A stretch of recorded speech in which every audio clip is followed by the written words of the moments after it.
Yeah, please. Mr. President, after the presentation we just saw about the heat and the humidity, is it dangerous for you to make people think they would be safe by going outside in the heat, considering that so many people are dying in Florida, considering that this virus has had an outbreak in Singapore, places that are hot and are humid? Here we go. The new headline is Trump asks people to go outside. That's dangerous.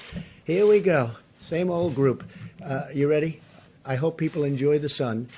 And if it has an impact, that's great.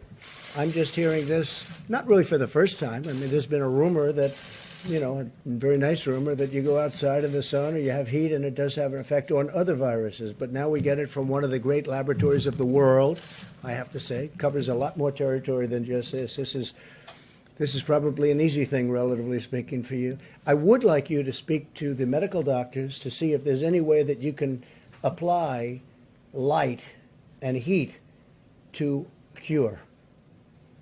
That if you could. And maybe you can, maybe you can't. Again, I say maybe you can, maybe you can't. I'm not a doctor.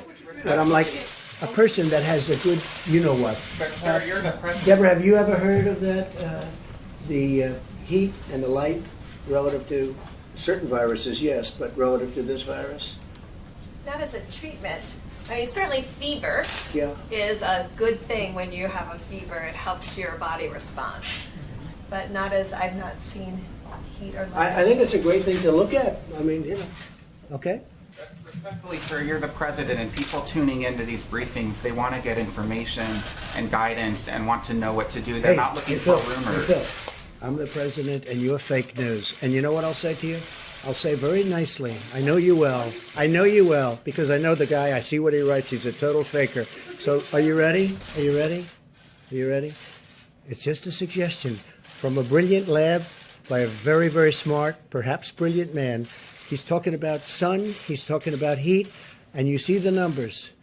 So that's it. That's all I have. I'm just here to present talent. I'm here to present ideas, because we want ideas to get rid of this thing. And if heat is good, and if sunlight is good, that's a great thing as far as I'm concerned. Go ahead. Mr. President, you talked a moment ago about vaccines and that we're close.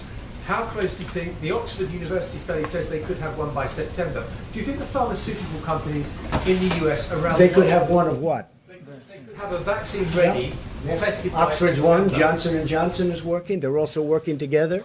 You have many companies working together on a vaccine. But then do you think they can scale up production and the pharmaceutical companies will be able to do that quickly? We'll scale it up. If we had a vaccine, it'll be scaled up very quickly. In fact, some of the companies, Johnson & Johnson is one, is scaling up already before they have the final answer. A number of companies are doing that. You'll save a lot of time.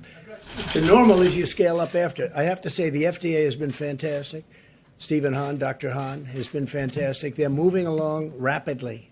Would you say, would it put a time scale on when you No, I think don't want to put a time scale, because then the media, the so-called media, lamestream media, will say, he said a time. I don't want to say times, because every time I say a time, if you don't hit it, they'll say. So I don't want to talk about time. But I will say that there's been tremendous progress made over the last month. And can I just ask a very quick question? You spoke to Boris Johnson this week. I I did. just wonder how he sounded, how he was. I did. When do you think he'll be back at work? He called me a few days ago. I will tell you, he sounded incredible. I was actually surprised. I thought it'd be like, oh, Donald, how are you? He was ready to go. I'm very surprised to tell you this. It's like the old Boris. Tremendous energy, tremendous drive. I was very surprised because he called me almost, pretty close to when he got out of the hospital.